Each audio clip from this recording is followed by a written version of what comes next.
Non-stop Vikings talk. It's Purple Daily on Score North and ScoreNorth.com. Purple Daily, presented by Surly Brewing Company. Well, I think I know those guys, but we may end up being a little bit more three wides. With some of the guys that we have there. All this will shake out after the cuts, so we can't jump ahead of anything right now. Dude, I love this new Mike Zimmer. Last week he's talking about wanting to throw the ball down the field more offensively. Now he's talking about spread them three wide. This innovative approach to offense where you put three wide receivers on the field. Like, it is a new Mike Zimmer. Wait, you're allowed to put three on the field? Yeah, so sometimes what teams will do too, so you can put three receivers on the field, and you could even put them all on the same side. It's called trips. You could go. It is legal. Football. You could go trips right, or you could go trips left too if you really want to sort of throw the opponent. Yeah. Can you run a stack? I don't know if I've ever seen the Vikings in anything to do with a stack formation of receivers, but sure, like you. Sure. Can. Yeah. Love the stack. Absolutely. Can you run a stack without tight ends and a fullback? Yes, you can do that. Football. Well. All right, welcome in. This is Purple Daily presented by Surly Brewing Company, daily Vikings entertainment. We're counting down the days until the regular season opener against the Cincinnati Bengals. And I don't know about you guys, but I'm going to be watching that game in part on a TCL TV. It's one of the world's best-selling consumer electronics brands, has a new lineup of award-winning TVs delivering the most entertainment with stunning resolution at an affordable cost. Enjoy more of the things you love with TCL. I'm Phil Mackey. That's Judd Zulgad. That's our executive producer and founding father of D-Generation X, Declan Goff. Break it down. And we are going to do our first of maybe two. We might do another one like right before the season, but we're going to pick the Viking schedule right now if you guys are down for it. Are you ready? Yes. Oh, I'm ready. Because I have changed a little bit since my last go-around.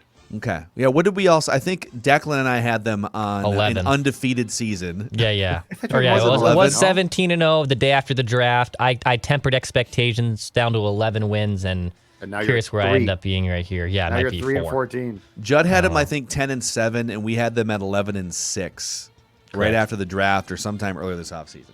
Yes. So if you could, for the YouTube audience, pop that schedule up on the screen so we can see these wonderful games here. So week one, I'm just going to go through. You guys keep track of your own wins and losses, and then at the end, we'll unveil. Already did it. You've already done the whole thing? Yeah, I went through and picked it this morning, so okay, I'm all right, now. overachiever. So now I'm prepared. Remember when Judd was throwing like 9,000 papers and pencils around when we were doing our prep earlier? That's what he was doing. He was just yes, he was just X off, win, loss, couldn't figure it out. You're like you're like the kid in high school. Like you finish your homework an hour before everyone else, and you just sit in the hallway and read an extra book or something. Like or go that's to the Judd bar. Zulgad. Or go to the bar. Football. Because I've been in high school for 14 years. All right, and so obviously, there's going to be cuts. The Vikings could find a couple players that are part of their rotation here, and we'll do a bonus emergency roster cuts episode later. But based on what we know right now through training camp, week one at Bengals, we'll go Judd, Declan, me. Okay. Week one at Cincinnati, the Minnesota Vikings leave with a victory. Yeah, I'm the same boat. I know Joe Burrow should be back by then, but I think that Cincinnati team is mostly a disaster afterwards, so I still think the Vikings do get a win to start the season. Yeah, this game almost feels like a trap game, even though that's not really possible in week one. Right. It's like, it's the Bengals, but... Right. Yeah, but the Vikings have kind of, they got injury issues and they've got some question marks along the offensive line still in Rashad Hill. But I'm going to say it's a win on to week two at Arizona. Okay, so this is one where it's probably tougher than we think. As you guys definitely know, I'm a Kyler Murray fan. I think this is a close game, but I think this is a Vikings loss. Cardinals beat the Vikings in Arizona. Yep, I'm in lockstep with Sports Dad here. I think this is also a loss. I think Kyler Murray gashes that defense that apparently is now top 10, and they lose in Arizona. So I actually think Arizona is overrated this season. I like Kyler Murray too, but it feels like, everyone's on the Cardinals as like a breakout team. I know it's going to be tough to go 2-0 on the road to start the season. I think the Vikings beat the Cardinals here, so they start 2-0. And that brings the Vikings home for a rare home game against the Seahawks. Usually the Vikings are traveling out west. Yes. So Vikings-Seahawks, week 3. And the Vikings lose this game a lot when it's played in Seattle. But it's the first game that's going to be played in the regular season in front of fans since 2019. It's going to be noisy. It's going to be loud. Russell Wilson has played in these environments before, so he's not going to get too flustered. But I do think the Vikings are going to come up with a big game here. They're going to ride the momentum of the home crowd to a win to put them at 2-1. Dex? I have it as a loss. I know it's the first home game. Obviously, first home game with what should be a mostly full U.S. Bank Stadium in almost 2 years, but I think the Seahawks are a better team, and this is a loss to kick off your home schedule. All right, I'm just kind of going on a whim here. I haven't done deep dive matchup analytics here. The prep I did. My gut says they win this game. Like that this is a surge. They're starting 2-0. Seattle has to come to U.S. Bank Stadium for the first time in a long time. Have they ever played a game at U.S. Bank Stadium? I don't know if they have. I think it's been a while since they've been in Minnesota. So I think the Vikings start hot 3-0, a home win. Wow. All right, home against Cleveland week 4. Okay, so this is a 3-game homestand, and while it would be nice to sweep it, I think if there's a coach that has the opportunity to come here, the motivation and knowledge, Kevin Stefanski against Zim, he knows all the secrets. It's going to help. Cleveland is a good team. This is a loss for the Vikings. The Cleveland Browns, who I'm sure will not be favored in this game, leave with a win. Yep. Kevin Stefanski revenge game. This is the revenge tour. The Browns look hot in the preseason, too. I think they're going to be carrying over that momentum. I'm still not a big Baker Mayfield guy, but I do think he's still going to play to level of Baker Mayfield and be a good system quarterback for Cleveland. I do think Cleveland gets a win, and the Vikings start off their home schedule with back-to-back losses. Yeah, this is the Kevin Stefanski revenge game. This is Kevin Stefanski saying, you were on the fence. You guys were split 50-50 internally, me or Mike Zimmer. I'm going to show you why you made a mistake. Cleveland's got a loaded roster, so Vikings lose. Home against the Lions. 3 straight home games here, home against the Lions. The first of 2 wins against the kneecap guy, Dan Campbell. The Vikings win this game. Campbell. Vikings win this game. This is I'm excited for all Dan Campbell post-game quotes, and I wouldn't even on your production meeting if we can do a Dan Campbell quote of the week after every Lions loss or win. I would not be opposed to it just to hear what he says. But I think the Vikings win this game easily. Finally, for the first home win. It's a win, yes. Dan Campbell is a joke until proven otherwise. At Carolina in week 6. Okay, so this is going to be probably, at this point in time, Sam Darnold starting at quarterback. Matt Rule might be one of the worst game managing coaches I've seen. At least he was in his first year coaching in this league last year. He has no idea how to call timeouts or use the clock. Tough place to play, but I actually am going to say that the Vikings win this game because I don't know there's much about the Panthers that scares me. And I think Matt Rule might be a good coach as far as practice coach, but in game, really, really shaky. I give the Vikings a win here. Yeah, I mean, this Carolina team actually could be really bad this season, I feel like. Christian McCaffrey should be healthy and should be money and is one of the best players in the NFL when healthy, but Carolina, I think, is going to be a disaster. I think the Vikings do get an easy win on the road. There are always games on the schedule that don't go the way that you... There's like, 5 or 6 games where it's like, in your head, it's an instant win or loss, and it goes the other way. This is the ultimate trap game, all right? This is right before a bye week. You're coming off 3 straight home games. You have this quick little road trip right before a bye, and it's like it's your only road game between week 2 and week 9. And Carolina, according to ActionNetwork.com, the over/under win total is actually 7.5. So they're not like they might be feistier than people think, is what some of the sports books are saying. I think this is a trap game. The Vikings lose this game going into the bye. Coming out of the bye, home against the Cowboys, Judd. Oh, let me see here. All right, so you got Dak Prescott back. Dallas is a weird team, but it's a primetime game. This is the type of game where Kirk can tend to struggle a bit. I'm going to say that the Dallas Cowboys beat the Vikings in this game. It's a loss. I have this as a win. I think you come out the bye, you're ready to go. This could be a fun game. I think it could be like an offensive shootout. I do think both offenses could have a lot of firepower, and this could be a lot of fun on national TV. I do think the Vikings get a win. I know everyone still always says this is the Cowboys' year, right? It's literally been on repeat as a broken record for like the last 15 years. But I think the Vikings do get a win at home against the Cowboys. This is fun, man. This is Halloween. This is the Cowboys, Sunday Night Football, like all of the ingredients here for just a super fun game. I think the Vikings win in kind of a shootout here. I think it's like this is going to be one of those games where like you get the awkward Mike Zimmer speech to Kirk Cousins again. So I heard it all week long, right? Like 0-9 on Monday night. You like how this tastes? Yeah. You like that? So I'm going to go a win for the Vikings here. All right, so we are now 7 games into the schedule, 8 weeks in here, so we're almost to the halfway point.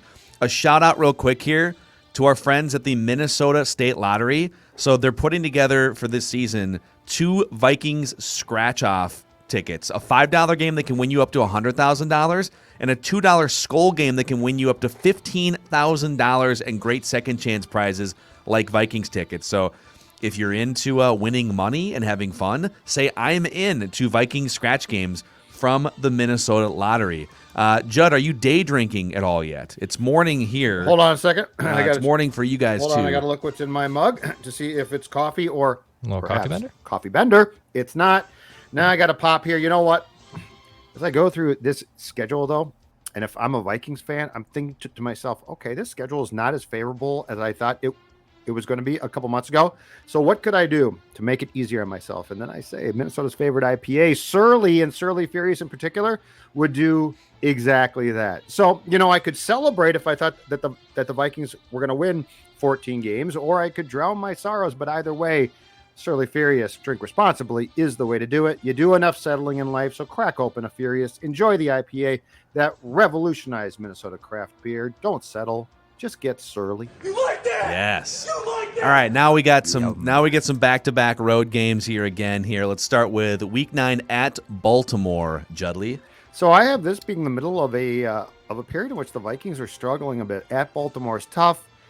Lamar Jackson, I think, is going to test this defense for sure with a style of play that can be difficult to stop. I'm going to make this, if this was at home, I'd make it a win, but because it's on the road, I'm going to make this a second consecutive loss for the Vikings after the Cowboys. Dex. I have this as a loss as well. I think Baltimore is a damn good team. Lamar Jackson is going to run all over Mike Zimmer's defense. This is a loss in Baltimore. Yeah, over-under for the Ravens is 11 wins. That's the third highest total behind the Chiefs and the Bucs. So Vegas loves the Ravens too. This is a tough one, man. I wouldn't be shocked if the Vikings found a way to corral Lamar Jackson a little bit. Zimmer, when given some time to scheme, doesn't always bat 1,000, but I think this is a win for the Ravens as well. Which brings us to the next game, Week 10 at the Chargers. So the last time that the Vikings played the Chargers, they played them in Carson, California, in a soccer stadium. They'll now play them in SoFi Stadium. They also played them the last time with a struggling Phillip Rivers, Phil Mackey's guy, and now they've got Justin Herbert. They will have played in Baltimore and then have to fly to the other coast. This is a third consecutive loss for the Vikings. Things are catching up to them at this point, and this is a loss. So the wheels are kind of coming off here. Kind of coming off is a really good way to put it, because they're certainly not fully off. Dex? For me, it's a win. I think they actually do get a win against the Chargers. I'm still prove-it mode with Justin Herbert. I know he had a phenomenal rookie season. A little bit of pride is affecting my decision here, but I think the Vikings get a win. And I will say these Ravens-Chargers game, these are prove-it moments in the season, I think. If you get back-to-back road wins, and now all of a sudden you're coming into basically the middle of November of your schedule, I think this is where you can start getting a little more excited. But in general, I think the Vikings split these games. So for me, they're 5-4 at this point, but I do think they get a win against the Chargers. So I have them winning back-to-back road games to start the year. This is where it comes regressing to the mean, if you will. If they were to win these games back-to-back, that's a sign that this is a legitimate contender. So I actually have them losing these games back-to-back. I got them losing at the Chargers. I think the Chargers are going to be sneaky good. All right, home against Green Bay, your first of 2 matchups against the Packers in Week 11. So in typical Vikings fashion, I now have them after the loss to the Chargers at 4-5, and I now have in my notes Kirk is being questioned, almost booed. Like, there's a curiosity. Is Kirk going to get booed coming back home in the midst of a basically 4-game road trip? What's going to happen here? Kirk might be, oh my goodness. Oh, wait. This is where Kirk Cousins thrives. This is where Kirk says, wow, the pressure's sort of off because we're not as good as I thought. So the Vikings win this game. See, I think the way you have it set up, though, if they're 4-5 going into a home game against the Packers, that is peak pressure right there. Like, the season's not over yet, and it's the Packers. But with Kirk's got that weird thing sometimes of, and it's a noon kickoff, no prime time, and people. So here's the thing with Kirk: when you write Kirk off, in his mind, the pressure dissipates, despite the fact it really shouldn't. I hear you on that one. I got to win here. Dex. I have a loss. I have a loss to the Packers. I think it's going to be the similar thing that happened last year. I think actually the road teams are going to come in and have a little bit more success. So I think actually the Green Bay Packers beat the Vikings at home in Week 11. I've got a win here for the Vikings. I think you'll find out if they sweep the Packers or not later in the predictions here. But I think the Packers, they've got some offensive line issues now. Bakhtiari's going to miss the first 6 games. They already lost their center. Like, I think Mike Zimmer's going to get after Aaron Rodgers in a noisy stadium again. Rodgers won't be able to check at the line of scrimmage like last year when it was empty. Exactly. All right, at San Francisco in Week 12. I've got this as a loss. So they are all jazzed up because they've ended their losing streak by beating the Packers. They go to San Francisco. I think San Francisco is going to come back and be good as well. So this on the surface is just a flat-out a tough game. I don't think it's a bad loss. I just think it's a loss. I have it as a loss, too. I don't know which way the Niners are going to go. They have a good roster. They have a good coach. Trey Lance, I believe, has a finger issue and at least missed the start of the regular season. Obviously, it looked like Jimmy G was probably going to be the Week 1 starter regardless. So I don't know if it'll be Trey Lance by this point in the season. I just have it as a loss, so I think it's still a tough place to play. It's on the road, so for me, it's a loss, and the Vikings have lost 3 out of 4. Yeah, San Francisco is a beast anywhere, and at San Francisco here, this is a tough one. So this is a loss as well for me. At the Lions in Week 13. Win. Win. Yeah. All right. Go back to 500. Week 14, Steelers at home. Okay, so this is one where it's a primetime game. It's the type of game. It's a Thursday night game, so it's a short week off the Lions. But I mean, this can be a Vikings loss, but this is one I think that they win. Roethlisberger, I have no clue. Like, Ben's lost weight, he looks great, but he's an old man now. He'll be fat again by then. This is early December, man. Yeah, this is post-Thanksgiving, Ben Roethlisberger. He's looking forward to Christmas, Dude. and he's got the cookies coming in. Yeah, he'll be hopped up on holiday food. I am going with Vikings win here. It's a very tough game, but it is a home game. The short week stinks, but Pittsburgh has to travel for it. I'm going Vikings win. Yep, I have a Vikings win too. I know this is like basically the last dance, if you will, also in Pittsburgh. I think they're headed towards an interesting spot to be, but I don't believe in Big Ben anymore. I think the Vikings do get a win on a short week at home. Yeah, Pittsburgh's the 3rd team in that division, and by this point, I think it's going to be tough for old Ben Roethlisberger to get things going on a Thursday night here. So Vikings win. Then the Vikings get the extra. They get like 11 days until a Monday night game in Chicago, Week 15. Mm-hmm. Monday night game in Chicago. I mean, yes, they can win, but Justin Fields is starting by now. No question in my mind about that. I like Fields. Fields here, noise here might be a different story. In Chicago, though, I am very hesitant to give, until it starts to happen, the Vikings a sweep against the Bears. So I say that this is the Vikings' loss to the Bears. To me, it's a loss as well. I know they got the big win at Soldier Field last season, but I think Justin Fields, by the time this rolls around, is going to be cooking and ready to go. I still can't believe they are putting all their eggs in Andy Dalton's basket. And as our old friend Rami Makloff, I believe, said on Twitter yesterday, if they want to go down with Andy Dalton and Matt Nagy as a tandem, go for it. You both can sink the ship and let Justin Fields eventually take things over. I think the Vikings lose at Soldier Field in Chicago. Mike Zimmer is generally great against young quarterbacks, and I think this is the time of season where the Bears are on the verge of firing everybody. So I think the Vikings win a rare win at Soldier Field on Monday night with the extra prep time for a young quarterback. That's the key here. They get 3 or 4 extra days to prep for a rookie quarterback. Mike Zimmer will take advantage. Week 16, Rams at home. Very, very difficult game. I think the Rams are going to be. I think they're going to be very good. I think that there is a chance that this could be like a pick 'em.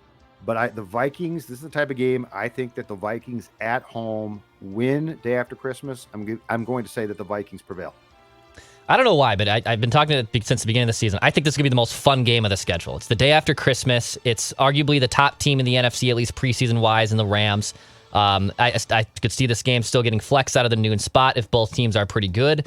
But I agree with Judd. I think the Vikings get a win, and they tease us going into these last two games thinking, oh, they just beat, arguably the number one team in the NFC. Everything's hunky-dory. They got 2 more games left, and here comes the division. This is classic Vikings. They're going to tease us the day after Christmas and get a win against the Rams to set up the last 2 games of the season. This is a loss coming off of, so this is a short week. The way I have it playing out, the Vikings have back-to-back wins, including at Chicago, but a short week home against the Rams here with the holiday and everything. I do think the Rams are for real. Matthew Stafford knows his way around the Vikings defense as well. So I've got this as a loss at Green Bay on January 2nd. Primetime game here, a Sunday night game in the frigid cold, the frozen tundra. A lot of tailgating, a lot of drunk Wisconsinites joined by Minnesota Vikings fans. 15 games in, by the way, I have the Vikings at 8-7 going into this game. I can't give the Vikings a sweep against the Packers. I know that they, coming out of the bye, won there last year. I say that this is a loss, and the Vikings are now 8-8 going into Game 17. Oof. Yeah, I'm actually in lockstep with Judd there with my record and also situation. I know I said the road teams could have more success this year again, just like it was last season. But it's Lambeau. It's the middle of it's not a middle. It's the early January. It's freezing.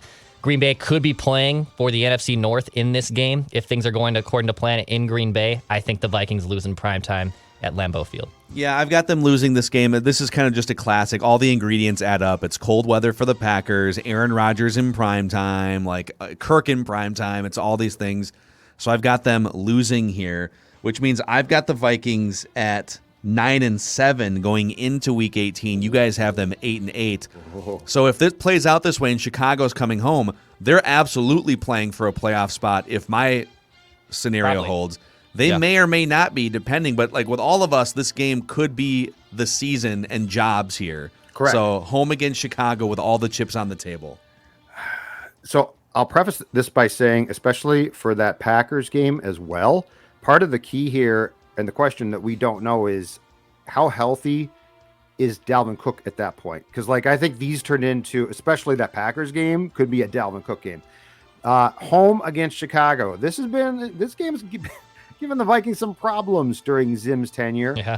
But I'm going to say that they split with the Bears, so they do win this game. They prevail and are 9-8 at the end of the regular season. Yep, I'm in lockstep with Judd. I think this is a win to get you in probably the last team in the NFC. Probably have to go on the road, maybe even back to Lambeau Field the very next week if it was wild card weekend and the season played out like that. I think the Vikings win this game against Chicago. They get that final playoff spot, and they finish 9-8 in my final record prediction. It is a win for me, making them 10-7. They're going then. Getting into the playoffs, probably not winning the division. It kind of depends on how Green Bay's season goes, but they definitely get in, and then it just depends on what they can do from there. Let us know, you guys, in the comment section on the Purple Daily YouTube page, what do you think their record is going to be? Drop us a record in the comment section. Sorry, Judd, go ahead. Oh, I was going to say, and I think in all 3 of our cases, then the thing is, jobs aren't necessarily saved by our predictions. I think you need to win probably a playoff game. Got to do some damage. I think if you go 1 and out, some heads still roll. Yep. So I actually have them going 5-1 in the division, but only winning 10 games overall, which probably means the division is a little bit weak. And I've got them at 6-2 at home, but 3-6 on the road. Yeah, that's probably fair. There's some tough road games on the schedule, just brutal. All right, boys, let's get into Judd's camp notes here from the last couple of days. Vikings, and we'll do some evaluation of the cuts when they come down today. We're recording this before the Vikings finalize their 53-man roster. But what are a couple things that are standing out to you observing Vikingsville, Judd? Well, one is the soundbite from Zim that Declan played at the outset of today's Purple Daily, and that is, and again, it's a fun game to play. What does Zim mean? Because in the quote or the soundbite that Declan played, Mike says with Irv Smith out, and they're confirming he's out, that they could go to 3 receiver sets, and if they do that and do it right, eureka! It could be very intriguing. So, well, I can tell you one guy who won't be part of the 3-man wide receiver. Dude, honestly, like, I'm taking my victory lap. Well, Chad Beebe has like a broken foot. I don't know why you're cheering. What do you know? Chad Beebe got hurt again in training camp? Oh, he's not. I'm shocked. I'm shocked. Your vitriol for Chad Beebe, young man, is out of line. I don't care. It's the 5th year in a row that he has suffered some type of injury at the last second. Dude, your best ability is your availability, and he's never been healthy either. Like, I'm sorry. It sucks he got hurt. Who cares?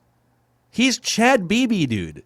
I'm fine already. With it. No, I'm not going to. God, dude. I refuse to. Like, he's a borderline roster guy that you were obsessed with. Darn. So he needs to undergo surgery on his left foot that will sideline him for several months. Well, good for him. You know what this means? He's still getting paid by the Vikings. Getting paid. So he can't be cut. Good for him. All right, what else is percolating? No, but I mean, Vikings aren't you guys curious if Mike now? I don't know that he is. I don't know that what he's saying is going to basically play out like we're talking about. But if you really if you're like, okay, Irv Smith can't play. Irv Smith was going to be a very important part of our offense, but now we're going Jefferson, Thielen, KJ Osborne, or eventually Dede Westbrook, and you deploy 3 receiver sets and use them. It's an interesting twist. I mean, if you're asking, like, if Irv Smith's out and Conklin isn't 100% because of his hamstring injury, like, who do I want getting targets? KJ Osborne or, like, tight ends further down the depth chart? And CJ Ham? Yeah. Yeah. Well, listen, Declan and I love ourselves some CJ Ham, so don't go throwing CJ Ham shade around here. He hates Chad Beebe. He loves the fullback. What's wrong with you? But I would say KJ Osborne getting targets would be a good thing over like 3rd and 4th string tight ends and fullbacks. And I'm going to tell you right now, as a receiver, that guy has really improved. He's impressive. Yeah. All right, my second camp note is this one, and this comes from a combination of Zimmer's recent press conferences and what Mark Craig wrote in the Star Tribune. I think it was on Sunday. Mike Zimmer openly talking about, and again, I'm not buying it until it's official, but openly talking about the fact that in Clint Kubiak and special teams coordinator Ryan Ficken, who had long been an assistant on special teams, but now he's got the head role, that Mike is talking about giving his son Adam the play calling duties on defense, because clearly somebody has said, hey, you got a lot of young people here in the other coordinator spots, and we might need you to be more observant of different sides of the ball and facets of the game on game day. And your kid's going to do what you want, probably play calling wise, but you're not going to have to be constantly thinking about and tied up with defensive play calling, and therefore can oversee more facets of the game. Yeah, I think Mike Zimmer should do whatever he feels comfortable doing. And if he doesn't feel comfortable roaming around and being a CEO on game day, then I mean, it's not like he's 42 and is going to change his ways. Like, right. However he feels comfortable on game day, he should, like, if he feels like calling the defensive plays is going to elevate our defense 20% beyond what like anyone else could do calling plays, then just call plays. If you're not going to be a great CEO on the sideline, then it'd be nice to have someone that could be and be great at clock management and things like that. But I don't expect him to just like be the best in the NFL at that overnight at this point. I guess I'm just accepting of him being who he is. And where I'm curious too, though, is Mike having more of a voice in the offense and special teams? Is that a productive thing or unproductive? Because like I don't sense he's Mr. Calm, cool, and collected. Hey, Clint, here's what I think that we should do. I've seen a lot of things, and I think he's like, you got to run the ball more right now.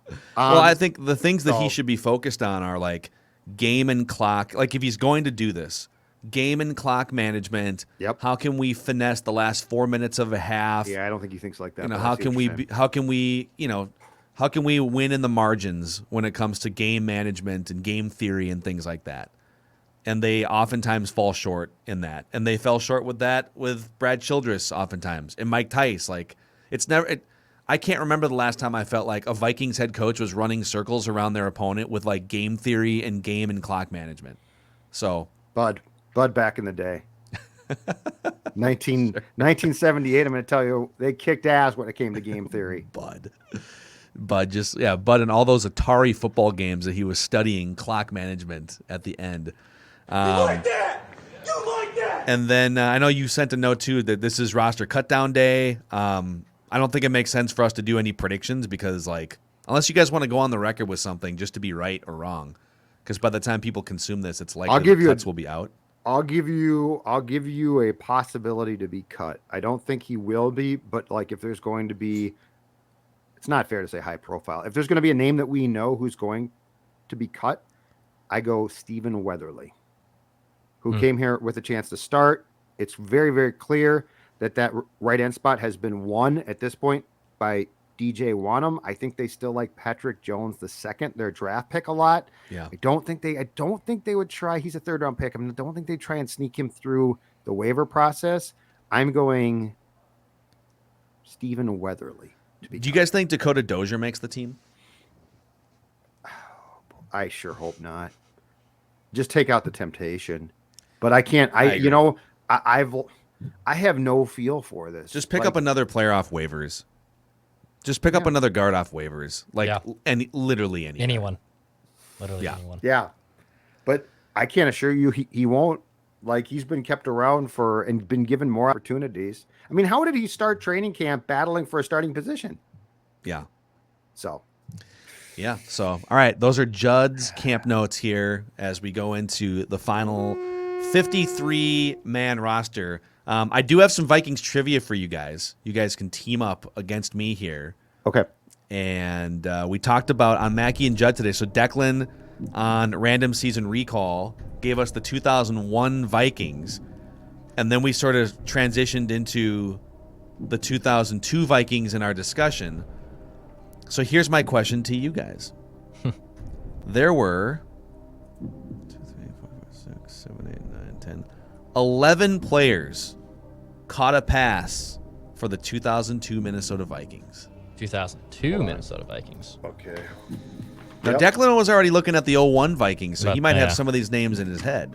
Yep. But 11 players caught a pass. Can you name 7 of them? And then the other 4 are just bonus and showing Okay, off. can I talk to Declan here, please? Yep, you get 3 incorrect guesses Okay, so combined. So Moss for sure. Yep. Phil Moss. Yeah, Yeah, sorry. we'll knock that one off. Yeah. May as well. Was Burleson around there by then? Um. When did Burleson join the? He was a So draft I pick. think his big season was what 03 or 04. So he could have been a rookie around this time. But I'll write him down just to keep him in pencil. But it's not an official guess yet. Okay. All right. I'm guessing Michael Bennett caught a pass. Judd, you okay with an official guess? Yes. Michael Bennett. Rookie So Michael that's- Bennett. Yep. Who were the tight ends on that team? Well, so it was Chamberlain from 01. I don't know if he was gone and if Wiggins was there yet. Jermaine Wiggins, I believe, was on the Patriots roster when they had the malfunction with Janet Jackson's wardrobe. So I don't think he was near Minnesota by that point. Okay. Was Kelly Campbell on this team, Judd? Ooh, I believe so. Yes. That's Okay, a good guess. let's officially want to go. Yeah, that's fine. Yes. Kelly Campbell, official guess. All right. So 4 It is more. what it is. So we're trying to come up with 7. Yep, Ooh. you Is that got right? 3. got You know three what, guys got this. Judd? You know what, What's- Judd? What's up? Klein Saucer. Okay. Yep. Klein Saucer, official guess. Yep. Tied for 3rd.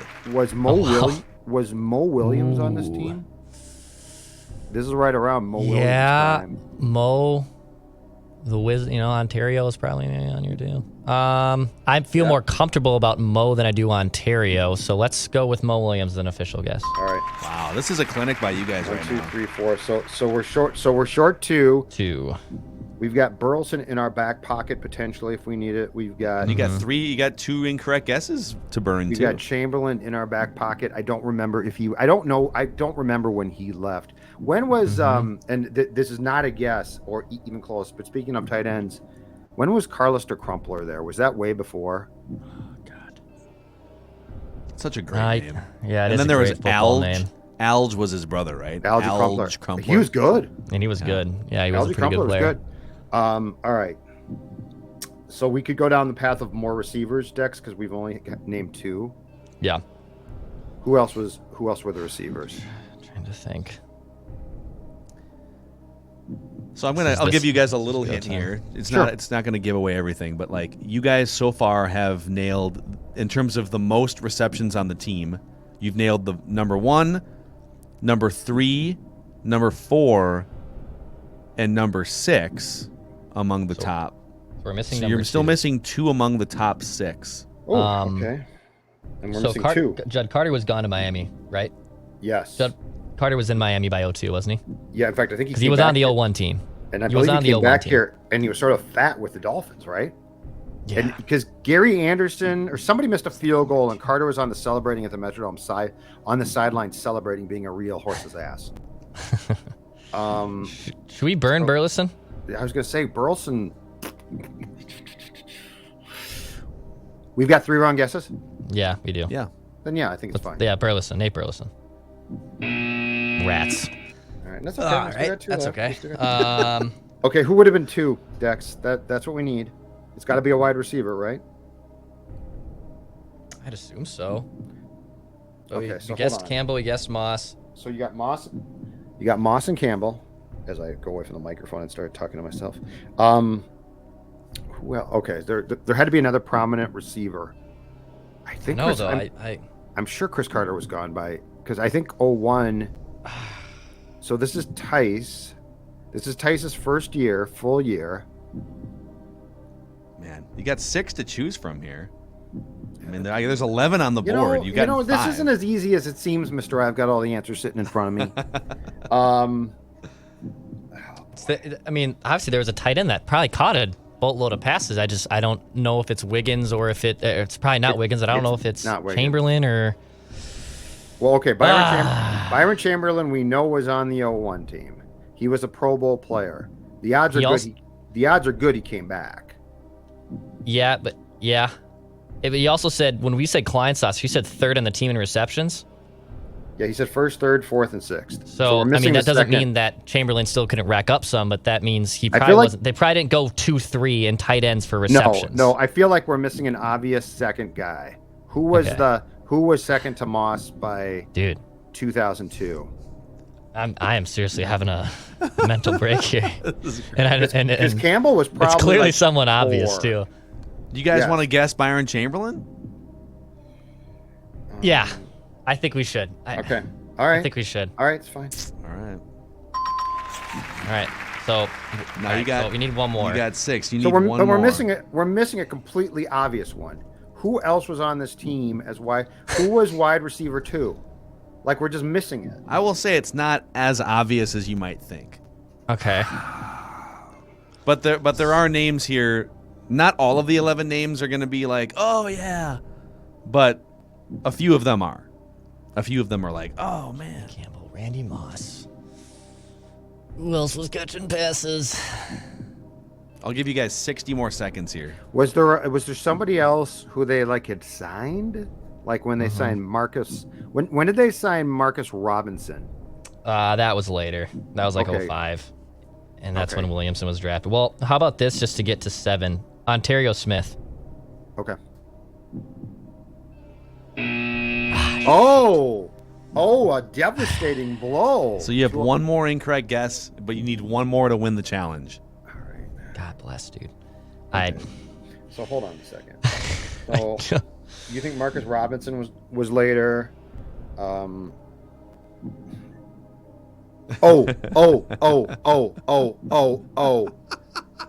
Do you remember Dwayne Bates from the Bears? They got him from the Bears. No, but just It was if you right want to throw around it this out, time. may as well. All right, Dwayne Bates. Final answer? Yeah. Yes, he was All right. number 2 on the team. All right, yeah, I would have never Dwayne got that. Bates had 50 catches for Judd. 689. Thank you, that one out of places where Thank you, I don't Judd. like to go. Thank you, Judd. Dwayne Amazing. Bates. All right, he so was Marcus Robinson before they signed Dwayne Bates from the Bears, Marcus Robinson, who had played for the Bears, and then eventually Devin Aromashodu from the Bears. Wow, dude. They used to rob the Bears. Who knows why? And the Packers. Robert Ferguson and Javon Walker was here for a hot tick. I'll get you the rest in a second, but a shout out to our friends at Moon Motorsports. So Moon Motorsports in Monticello, not only has it been family owned and operated for 50 plus years, but they have the widest selection of ATVs, side-by-side, snowmobiles, the largest inventory selection in the region. So if you like to get out and enjoy your power sports, 10 top-notch brands, Honda, Polaris, Yamaha, you name it, Moon Motorsports over in Monticello or moonmotorsports.com. Check them out. Also, for business owners out there, Federated has been helping business owners for over 100 years in the state of Minnesota. And you can find out more about how they can protect you, give you peace of mind, risk management resources, and tools at federatedinsurance.com. And remember, at Federated, it's our business to protect yours.